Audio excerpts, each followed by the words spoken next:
There's a movement around you,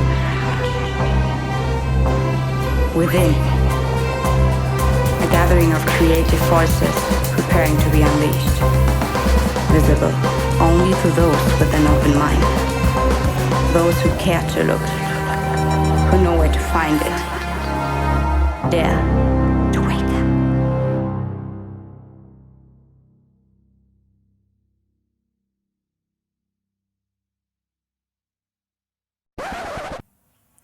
Okay.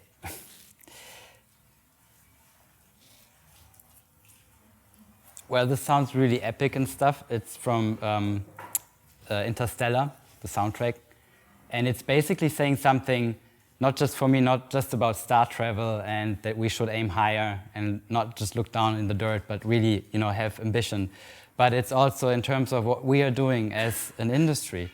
We're selling products to a generation that has become used to, in gaming at least, to save humankind from robot apocalypse and zombies. And we're pitching brands to people that are knee-deep in an ever-changing world where they can take nothing for granted. Everything is changing and in flux. We're offering services in a world where you can get instant satisfaction upon a press of a button.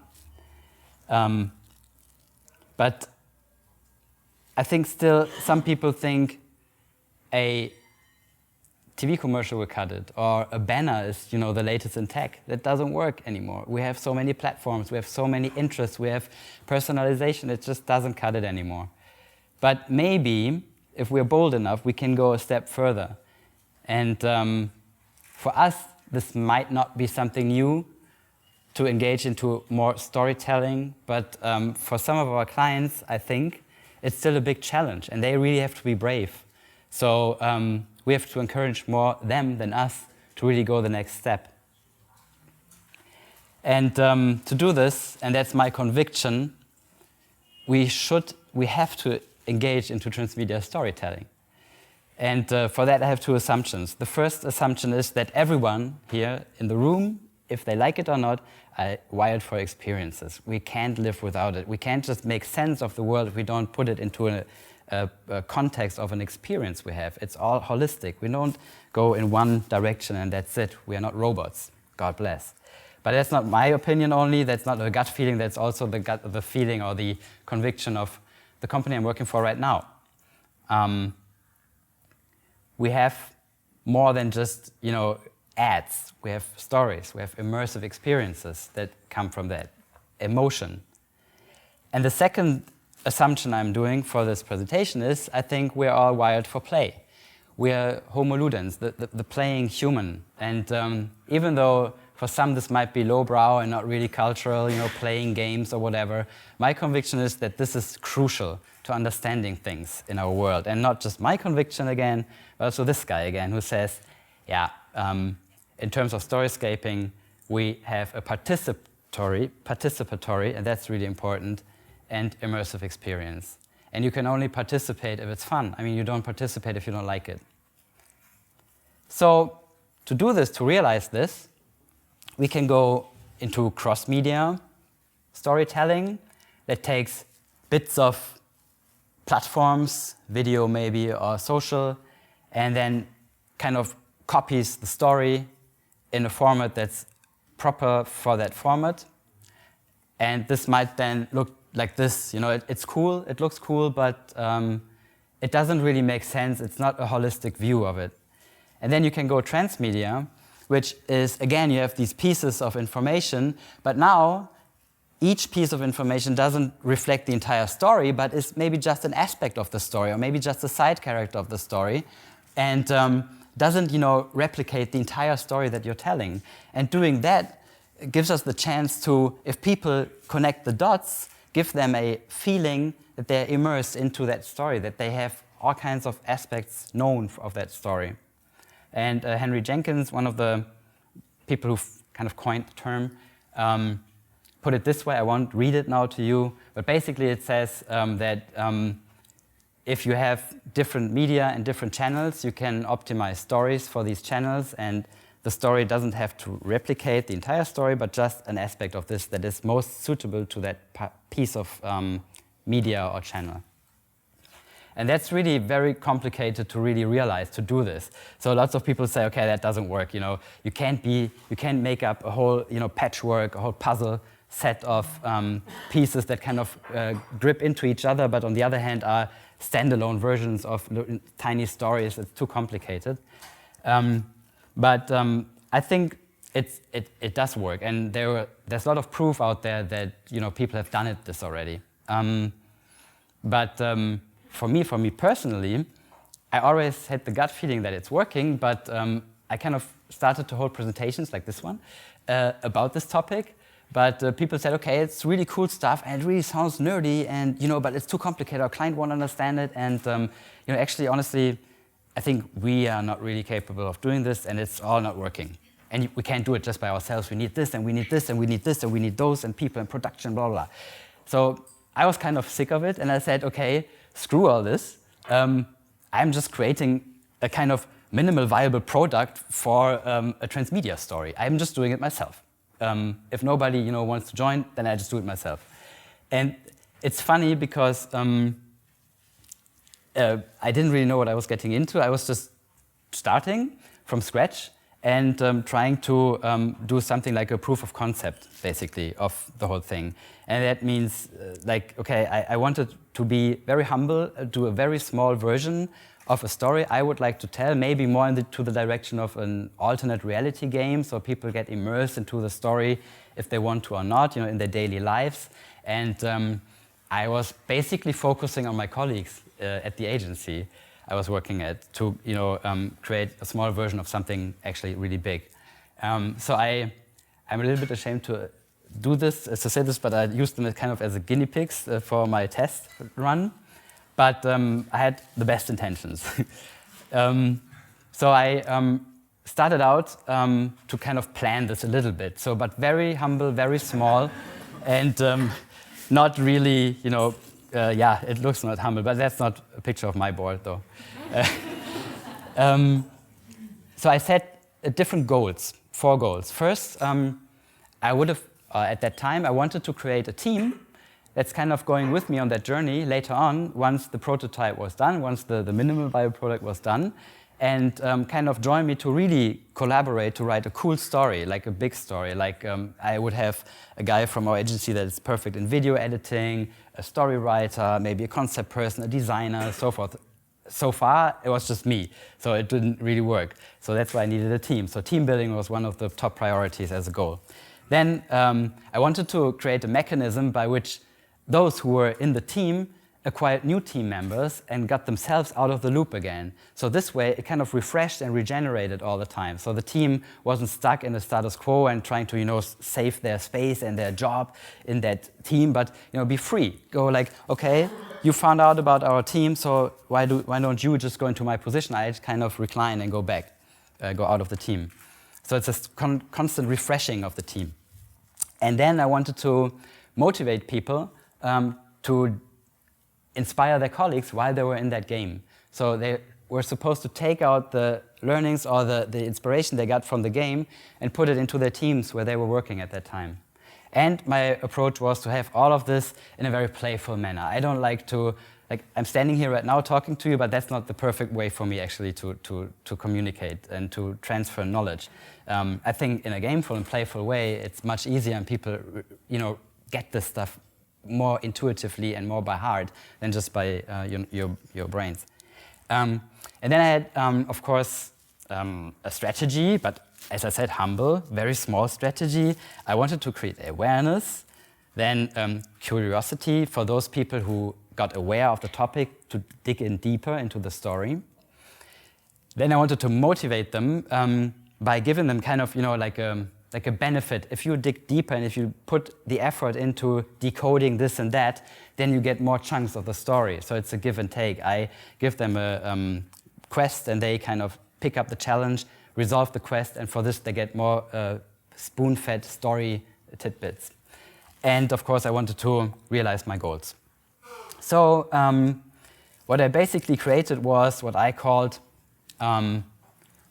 Project Chaos Crew. And the symbol was taken, that's again a very ad hoc approach. I just went onto the web and looked around, and I thought this symbol looks cool. And then I kind of researched what it's all about, and it's about chaos magic. So, and chaos magicians basically believe that what they are doing, they're a little bit, tongue-in-cheek all the time. They're not really taking themselves too seriously, like I did with this project, of course. But they also think that, the world around them is would behave in a way that they want it to behave. They can influence their surroundings. And basically, in a small scale, that's true. I mean, if you're in a conversation with a person, you might convince him or her of another opinion, and boom, you change the world around you. So it's kind of true, but true-ish, more or less. And I like the symbol, and it helped, keep the story driving, as we find out later. And then I kind of got a small draft of how I would like all this be in a conceptual way, how that should behave. So first, create awareness and curiosity to deep dive into the story. Then I kind of split my colleagues into people who basically were in that team, and they kind of tried snowballing the members of the team. They kind of get new people in the team. And the people who weren't in that story, but who were interested in, hey, what are you guys doing there? I mean, can I join? It's kind of like, a secret circle or something. What are you doing? And they were kind of, and I come to that later, kept saying what they were doing. It's kind of keeping things a bit of a mystery, like J.J. Abrams always talks about this, box, which like a MacGuffin, where nobody knows what's inside, but people make a big mystery out of it. That's what I tried to do with this system. And then, of course, the whole thing was my little minimal viable project, Chaos Crew. So that's kind of the package that I got. And now I just want to show you stuff that I kind of produced while doing this, and try to kind of retell you the story hold on, that I was talking about. If I find this. Okay. Got a little piece of paper here. Because it's really, I just took down notes how things went to the other. Like, it's like a string of pearls, and one pearl leads to the other. And I'm just reading down things so you can kind of get a grip of what I was doing. I created a video that led to a QR code, that led to a website that I faked, that was the former Ogilvy website, but I faked it and it looked like I hacked it. Then I put a video with R2-D2 there that led to a piece of paper that was put in our boss's apartment, not apartment, but bureau. That led to a QR code, that led to a Tumblr webpage, that led to an email contact people could contact and get a website going that I created with Extra that looks really real but wasn't, and they could hack the login because they had all the hints. That led to a story that was telling them on the side. The story led to a team building that led to a real, in-life, real-person meeting where they didn't meet me, but a USB stick that told them a video about what was happening. So they had to decide whether to continue or review the entire story. So in a nutshell, that was it. Totally crazy, I know, but that's how it worked. The funny thing was that I was part of that team. And as they told me later on, in the beginning, they said, that's so crazy. So everybody thought it was you, Arno, who did it. But then during the process of the story, they said, okay, there's so much over the top, that can't be you. So it must be somebody else. So I was kind of a listener in that team, and that's highly valuable for us as a learning. If you are really listening close, like social listening, listening to how people get your story, you can react immediately and change the course of the story. Even though you have set waypoints, of course, but adapting in real time to what people are saying is pure gold. And I really learned to appreciate this while I was doing it. And being part of the team was also fun because I could see immediate reactions, like if things happened. So creating awareness, so that was the first thing. I did this with a plain Facebook, too fast. I did this with a plain Facebook post. So do hast, I was also in our team, that was my account. And I kind of acted like, oh, something was sent and interesting, welcome to the circle. I kind of contacted some people I knew from my agency. They at that time didn't know that do hast was me. And I kind of tried to create awareness. So I kind of, I created this video, and in this video, the symbol appeared for the first time, the chaos magic symbol. And one of the guys who was working with me figured that out, so he took a screenshot of that picture and uploaded it as a comment. And I just want to show you the video that I showed. Well,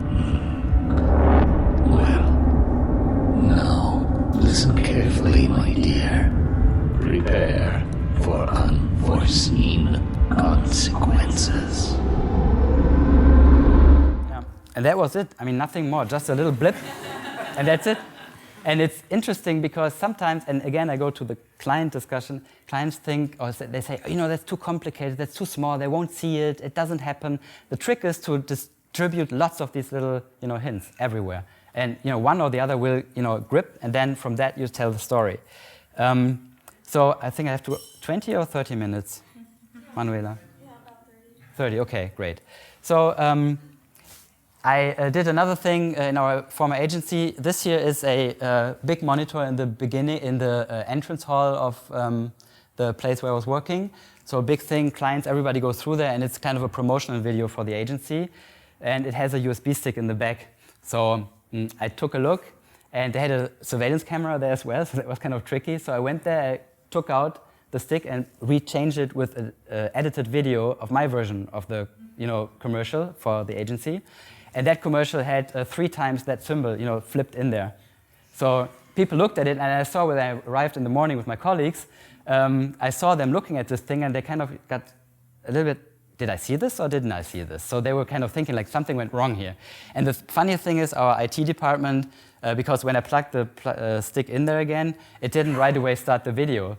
So I called our IT department and told them, guys, something is wrong with the display. Can you just check on that? And they just, restarted it as a remote, and it was running. I said, thank you. And they didn't even know what they were doing. And so it's, a one-man show, not all the time. There was one thing, because I'm obviously not the tallest person. Our elevator had a kind of milk glass on top, and I wanted to put the symbol on top of it so people could see it shining through. And I couldn't reach it, so I had to call our, Hausmeister, the guy. And he helped me, but he said, okay, formally I won't say anything. And he didn't, so that was cool. So that was all the awareness phase, basically. There were already some papers here and there, and some other videos. I won't show you that because too much time.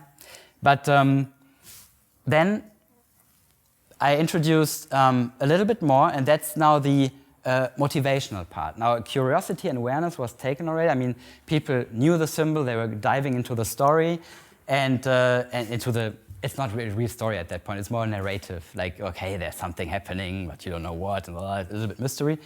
And that was my kind of very humble extra page with the symbol again and a login. And those who got the clues until that moment were really able, I think, or capable to hack the login. So it was a username and password they had to know. And that's what they were kind of given, not obviously, but in a kind of tarnished way. And they worked it. And for me, the interesting part is that there were 2 designers who always told me, Arno, all the internet and computer stuff, I'm too old for this, and it's not really my cup of tea, and so forth. But they were sitting there from 6 to 8 o'clock at night trying to hack that page, looking into the source code. And I was like, wow, what are you doing? I mean, they never looked at source code, first, and that was kind of interesting for me. And again, I think by you going in a playful manner about the topic, people learn all kinds of stuff they wouldn't think they would like to learn. I created a Tumblr webpage where I kind of put some hints in there again. Particularly this one here, it says, are you curious? And then there's a first email address, and this is how people who send an email to that address got an auto-reply with additional hints. And I set up this email address at GMX with a fake trash email I could throw away so they couldn't, follow my path back. So I really felt like a little bit, like a secret agent doing stuff. And funny enough, I had some connections left to other agencies, so I asked them friendly to post the symbol in context with their agency names, and they did it. So it got the appearance that this is not just reserved to Ogilvy, where I was working at that time, but to all agencies, or many agencies, and that was kind of, scary, like, what's going on? And this is the website I kind of faked. I just took a screenshot and put the logo up here, and they could click it. And some people, the IT department again, when all this was over, they told me that some people approached them, that somebody hacked the webpage. So it's, wow, I wouldn't have expected this, yeah. But I posted this video on that website behind the link, and it was a direct link to a real-life event, an event that was a little robot, a toy robot like this, with a piece of paper under his arm in our CEO's office room, and it was ringing at a special time. And they got aware of that and took it out, and there was the next hint on that paper. So it was a transfer to the real life from digital, and that's a lot of fun. The funny thing is that while doing this, there were, as I said, lots of input things. Like at that point, our CEO said at that time, I don't think that's a local thing. I think that's WPP doing this. And I think it's a kind of HR campaign. So they find out, who's like really creative and stuff. And I heard him saying, so in the next video, I included a QR code, like a blip again, which showed the geo coordinates of WPP in London. And they were like, I told you it's there. It's like, yes, the story continues. And that's so cool about transmedia storytelling. You can include the feedback of your audience immediately and empower their perspective on the game and on the story. And that's a lot of fun for you as a creator, but also I think for the people who kind of try to figure stuff out. So 23 minutes, I have to be a bit quicker now. So that's all copy I put on the webpage. And I did tons of videos as well. And in the end, there was a team. You see my name here as well. I put myself into the team, of course, as I said. But these people were in the team. And I asked them to change their icon, their avatar on Facebook, so they include this little, star, this chaos symbol. So whoever organized this knew they were in. So that's what they actually did. That's awesome. And then there was a kind of membership video that I published on that secret website that only they had access to. And that's what I want to show you. In the twilight of a time, there emerges a need for man to comprehend his own bitter fate. Finally resigned to the inevitable beyond, he searches the ages, desperate for stories of assurance, redemption, and hope. Such tales fill page upon page with enough ink to flood 1,000 valleys and drown the tallest tree. But there is one tale that has as yet been told, the story of the outsider. Desolate and barren, humanity's at a crossroads. The people have retreated, shuttering their once carefree lives from unseen enemies which seem to plague not only the physical form, but the innermost thought. Driven by panic, compelled by dread, the masses begin to devolve. Once dear neighbors turn wary foes, brother against brother, sister against sister. Achievement and ambition are dismissed as heretical or worse, treasonous. Even nature itself is scorned. Choked with suspicion and fear, voices do not dare to sing nor fingers to play. Imminent defeat is all but assured. But in the darkest hour, whispers begin to tell of a figure emerging from the darkness. A being without a name, faceless and obscure. Part presence, part idea, they say, as if the very force they describe has existed for eons. A dormant seed awaiting nourishment. Word of radical acts, disobedience and non-compliance spread among the people, at first fearful, then defiant as the legend grows. Whispers turn to cries and the cries into screams. Content to cower no more, the fury of the people is told to behold as they exact revenge on their captors, sparing neither the repentant nor the bold. Now the fire is lit, smouldering in the belly of humanity. It cannot be extinguished, for the stories of the outsider endure even as evidence of its presence is debated with the passing years. Messages, dictations, warnings, stories, such as these. So everything is a remix, of course. I remixed that. The lyrics are from a hip-hop album. The clouds are from somewhere YouTube. And the copy is by me. Woo. But everything else just by them is remixed. And it was because I had nobody to do the video editing. I did it myself at nights. But the interesting thing is this led the people, of course, to the 1st of April, which is kind of, so it's all a joke, they said.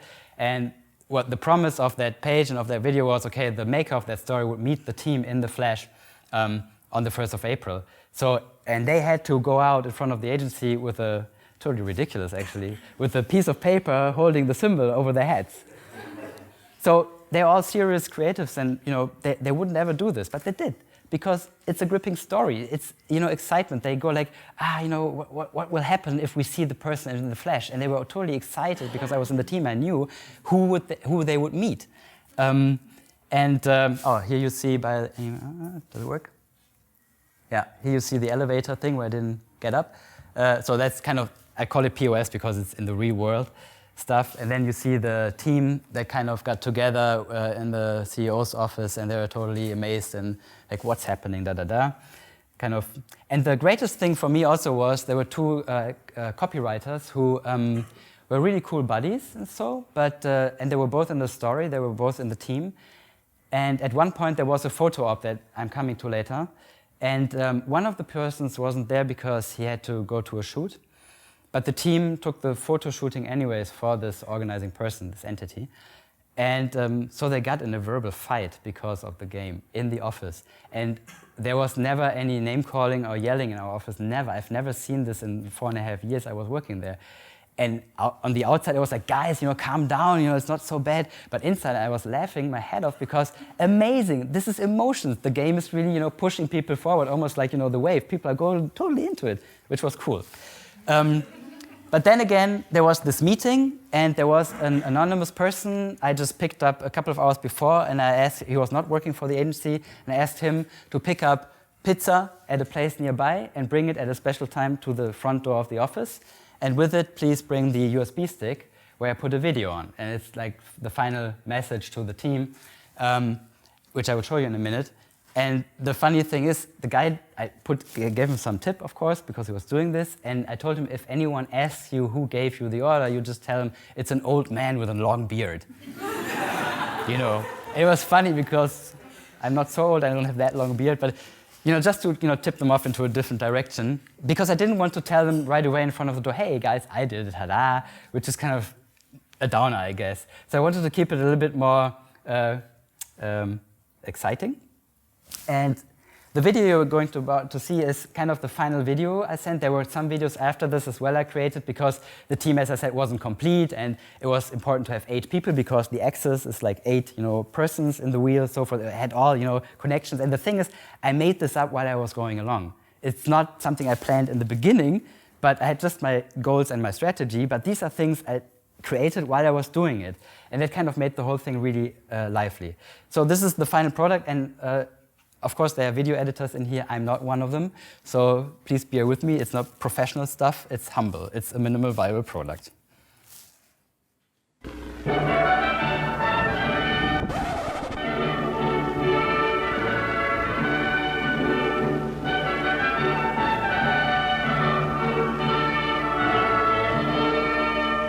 I wish I could be with you today, in the flesh, as they say.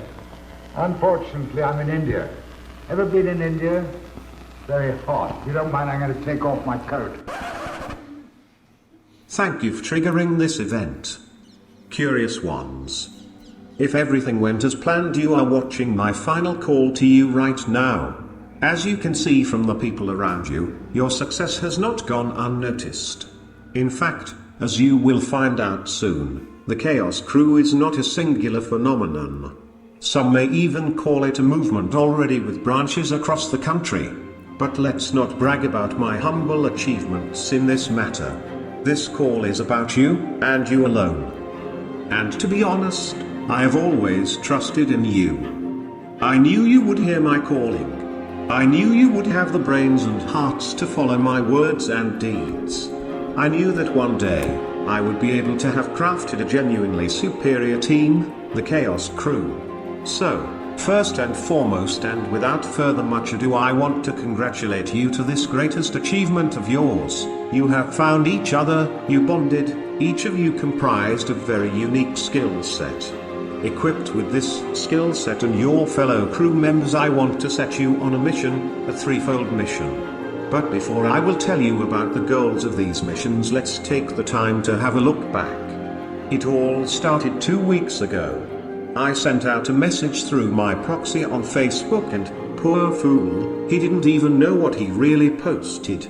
The irony, posting links about sock puppets would eventually trigger a game about identity, self and questions about both with regards to authenticity, lies and finally even betrayal. 2 days later it was still fun and games as my proxy posted a mysterious video about unforeseen consequences. As my symbol appeared in the video, some of you started thinking, asking, questioning. I caught your attention, inviting you for contemplation by quoting one of my favorite thinkers. I let you look behind the curtain. Something you had seen for ages, each day passing suddenly became something new. You saw the clues in the video and started to look even harder. Oh, did I mention the elevator? Yes, I know, pretty obvious and not really your league, I know. But still the sign in the elevator was talked about by most of my prospects. But I wanted to go further, wanted to see how far you would follow me into the rabbit hole. And those of you who are watching this right now, truly went the extra mile. So actually on March 23rd I decided to change the rules, tweak what would have otherwise become pretty predictable. It's a shame that my prospect left his laptop unattended. I hijacked Du Hast, posted a hint and left him dumbfounded as he returned. But not having the guts to delete the entry, he kept posting as if nothing happened. The video hinted you towards a fake Ogilvy homepage with my logo in the upper right. Clicking it sent you to a video of R2D2 doing his thing. In the night of March 24th I put out my invitation to you, my Chaos crew, in hopes that I would gather all 8 of you. And it worked. You kept following, solved mysteries, cracked codes, you started seeing. You started to change your perspective. You started to believe in me. You woke up to see the symbolism of the mediocre being turned into shining prospects of things to come. Awakened as you are now, you were free to feel, free to see, free to hear the beckoning sound of a new promise. The final step was to show your allegiance to the Chaos crew. The rest, as they say, is history. But why? Why? You might ask. Why did I do this? What were the goals? Do we always need reason? Can't we just circumvent the concept of cause and effect? But I know this wouldn't quench your thirst for answers. So here we go. I set out with 3 goals. First goal, put together the most curious, most brilliant, smartest and knowledge-hungry team which also still dares to dream and think the unthinkable. I needed a team that would bring back the magic to our corporation, a team that would cut through the daily clutter and would be inspired by real vision. Second goal, get this team to infuse their colleagues with their newfound strengths.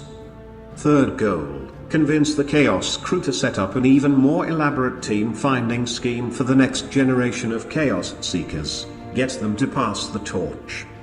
You see, I succeeded in realizing my first and most important goal, getting the team together. The second and third goal is now up to you, my friends. I promised you to meet me in the flesh. Well, it is a little more complicated than that, actually. So who is this person, the one that keeps rambling on to you about the chaos within? If you're looking for the guilty, you need only look into a mirror. Because what happened, only happened because it was your idea, your input, feedback and eventually your will. Me?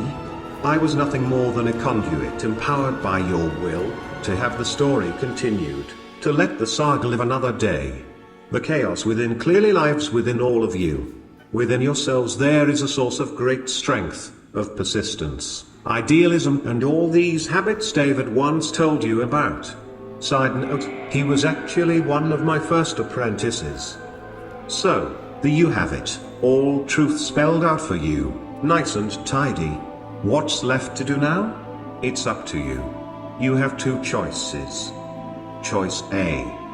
You decide to break the age-old cycle of chaos crews by publishing your findings and this video to all your colleagues. I will vanish and never return. Choice B. You decide to continue the cycle of the Chaos crew by acting as if nothing had happened. Just tell your colleagues that the game just stopped. In secret, prepare the stage for the next set of Chaos magicians. create a new game to summon the next generation of the Chaos Crew. But before you decide anything, please take a second to send me a picture of your crew for my archives. I put lots of effort into finding you, so give me a brief moment to remember in return. I would be glad to put your picture to my archive of other Chaos Crews. As I have stated earlier, there were others before you and there are others all across the country as we speak, just like you. So, this is the truth. Nothing but the truth. From now on, it is all in your hands. You have changed throughout this journey. I am proud of every single one of you. You are the living proof that we can restart our ambitions, goals and focus each day anew. I'll be watching you.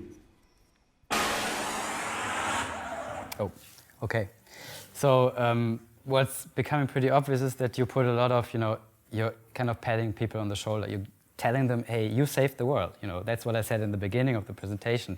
It's not so much about little, successes, but hey, you become part of something really important, and you're going further, and the choice is yours. All these things, these open ends, these loose ends that I'm creating here. And the thing is, now they started in Düsseldorf, where I was working there was Think right next door, and they were planning on putting hints in their bathrooms and creating a team within Think. So they were really going the next step. At that point, I kind of cut in and had a presentation of this stuff and showed it to everybody, and they almost wanted to lynch me after that. But basically, they said, well, that was quite a ride, and some of them said, okay, now I think we get more the idea of where you wanted to head. Last thing, my learnings, and then I conclude, because time is already up. I still have the other cases, but... We'll do a question and answer. Okay, perfect. Okay, so just my learnings, and then I finish here.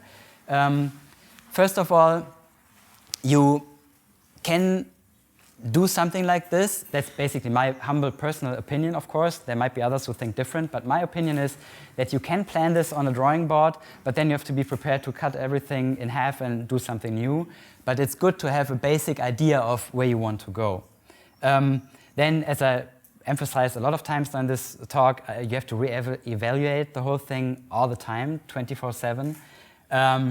And you have to be very bold in what you're doing, because once it's out there, and people will work with that piece of the story you're publishing. So be very bold, and you will be wrong at a couple of times, but then you have to stick to this and maybe turn the story a little bit so the wrong seems right afterwards. It's kind of a tricky thing.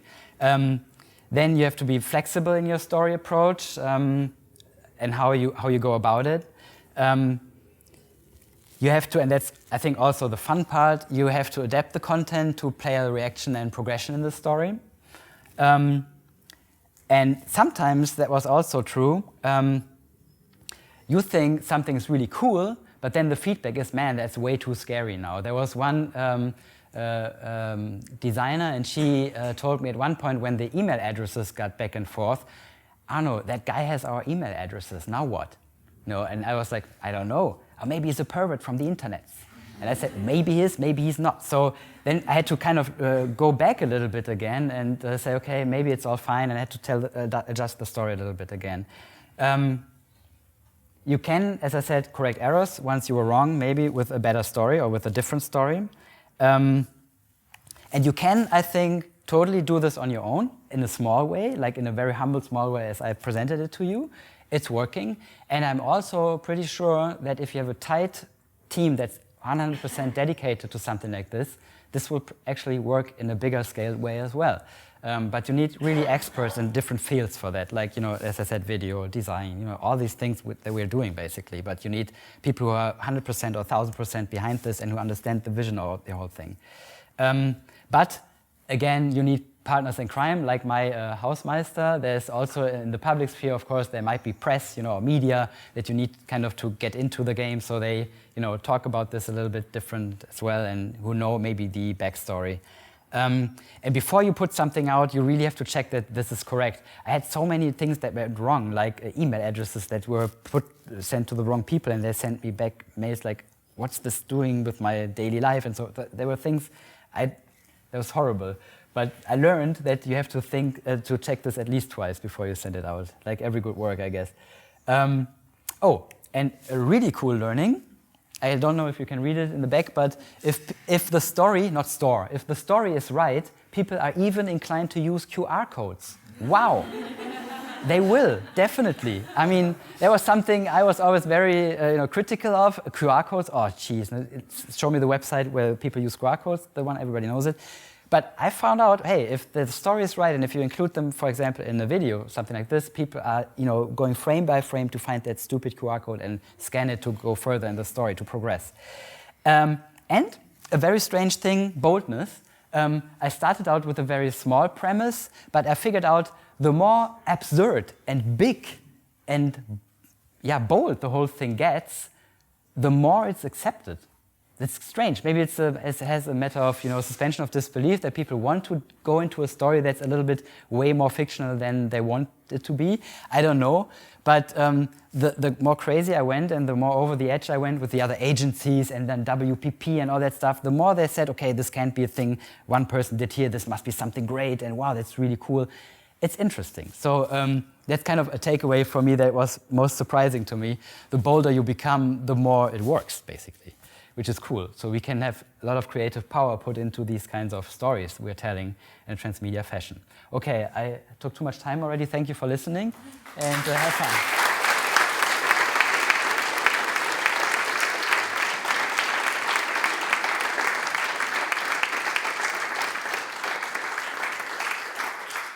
So, Q&A? Yeah, very fascinating topic. If any of you have questions, now's the time. We'll do it for about 10 minutes.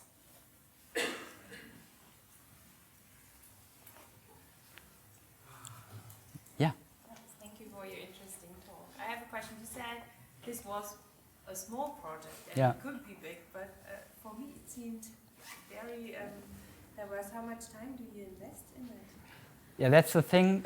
I have a wife, and at that time I did this. She was pretty angry at me because I didn't go to bed with her when I came from work, but I sat at the computer and was working at the night. So that's how I end the weekends. There was plus time, not agency time, basically. Because the thing was, I wanted to prove that this stuff is amazing and that people are longing for these stories, especially people who are used to fragmented channels and media platforms. It totally makes sense. And I just researched a little bit again in the course of that presentation, and there's a, I think, Swiss alternate reality game. It's called Polder, or Der Polder, which is also amazing. And it's an art project, but it's transmedia at its best. They have an app for that and all kinds of, it's amazing. So once you go bigger, of course, then it takes some time. And as I said, if you have a small dedicated team that has quick decision-making options, I think it works quite well. Even in a smaller team, it's even, I think, better. But of course, it's work. Yeah, sure. But I think if you're in a flow, and you're in a good flow, like almost every creative has once in a while, then you don't care about time because it's just, wow, I'm developing this story and they're going with me. The greatest thing for me was how the people who were playing with me were going with that story. And they were totally, you could see that they were invested in that story. And that was something so gratifying for me that I didn't care that I do a bit more work. It's just, it helps really to push you yourself.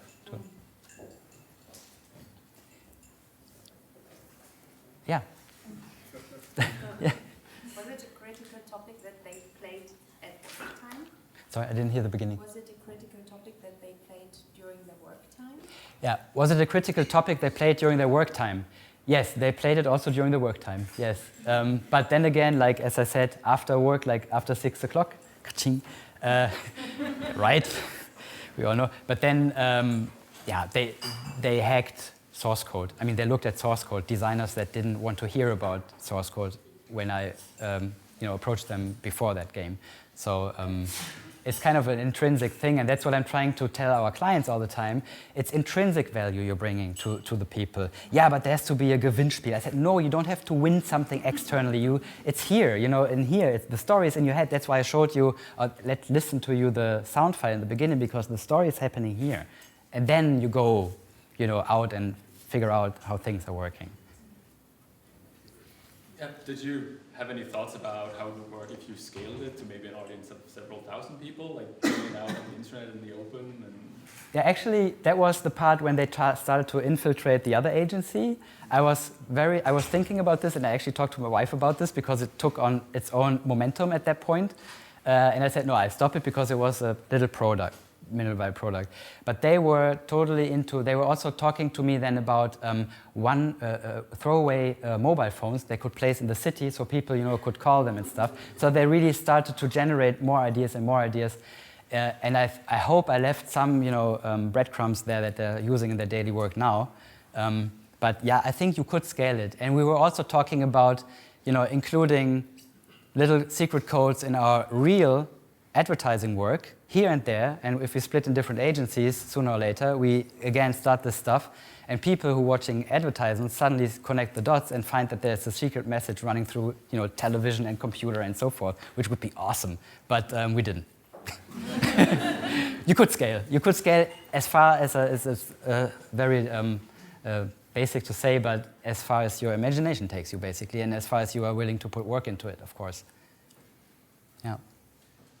How sustainable was it? So, in terms of how the mind change in your colleagues had. So, did they work differently afterwards, and did they use what they have learned in other campaigns that have been successful? Yeah.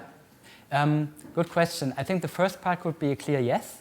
The second part is a very long thing. And that's, I didn't mention this in the beginning of this presentation, but committing yourself to a story form in this way, from my humble point of view, I always have to say, because I'm not the professional, but I just had an experience with that, is that it is a very long-term commitment, also from your client. It doesn't pay off immediately. It's like a good wine. You have to really let it, lie down and start to activate in situations where people think, at that time I did this and that.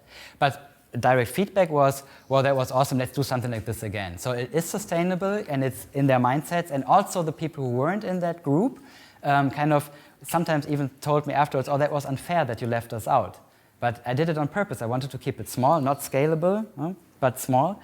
And I didn't want to be best friends with everybody. I said, okay, target audience, these 8 people, and I totally commit myself and the story to these 8 people, and I make this story for them something they experience day and night. And that was my commitment for a couple of weeks.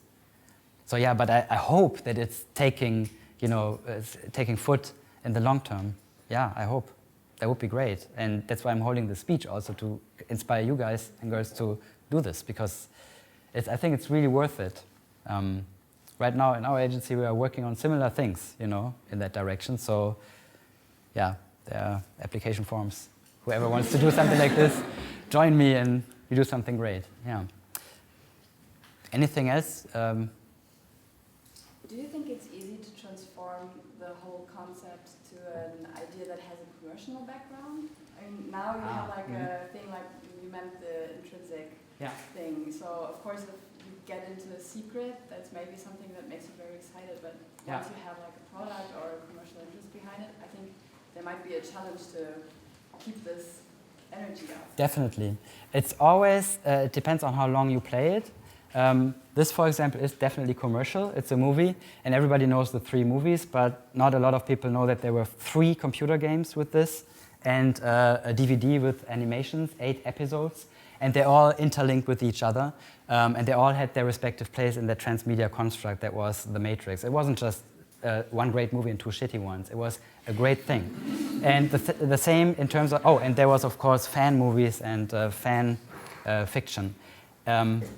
I go through that, and there's another example, because long-term, that's, I think, your point for commercial product.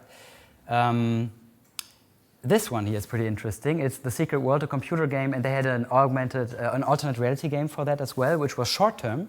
But then the creators, Alice and Smith, figured out that this was so successful that the alternate reality game was even more successful than the launch of the computer game that they did the alternate reality game for.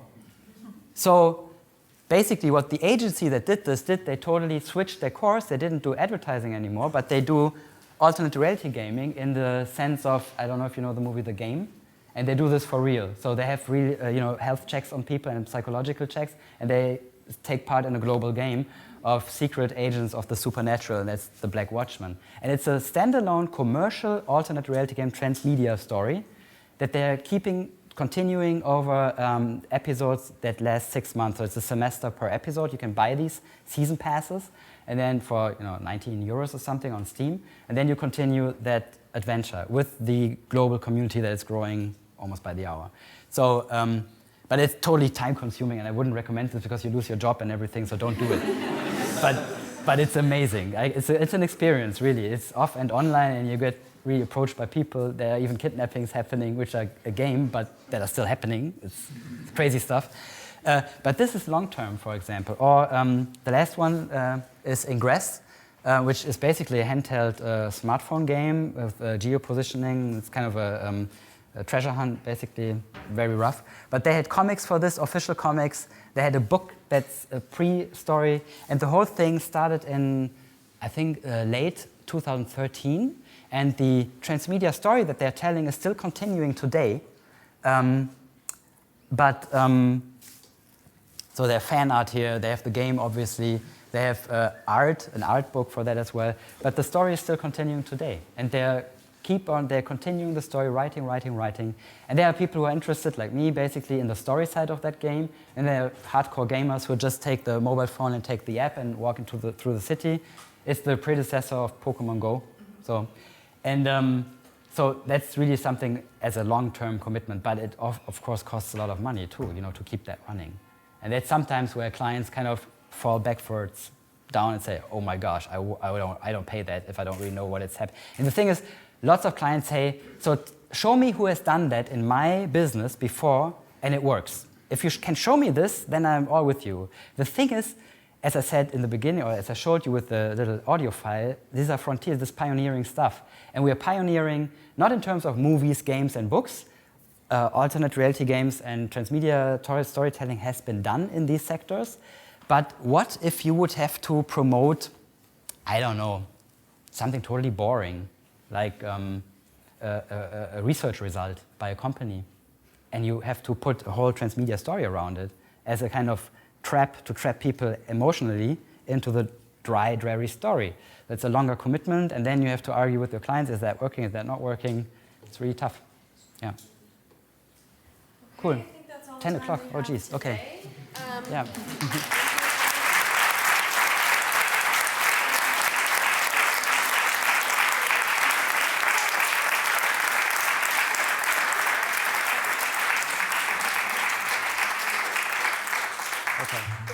So as you know, as some of you might know, Creative Mornings moves around from space to space. We have different hosts, different speakers.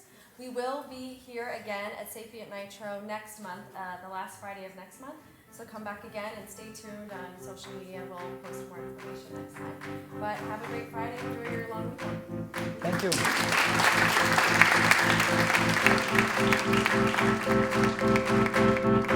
you.